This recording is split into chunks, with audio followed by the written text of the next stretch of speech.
Hello, this is a video to give you a tutorial of how to ensure that you have the notification email set up for your student. So once you log into Schoology, you will need to go over to where your name is and click on the drop-down menu there. You will choose your child, or if you have more than one child, you can add them, and you'll have to do this for each child. Select the child. And then you go back to the drop down and you're going to look at notifications. For notifications, you get an email summary. I have it selected as on.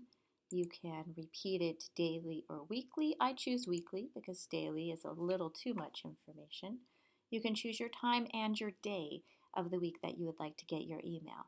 I choose Friday so that I have an idea of any work that we need to work on over the weekend for submissions on Monday. And then you can also set it up so that you can get an email notification if your student does not submit an assignment. So this is a very helpful page and can be of great benefit to the parent.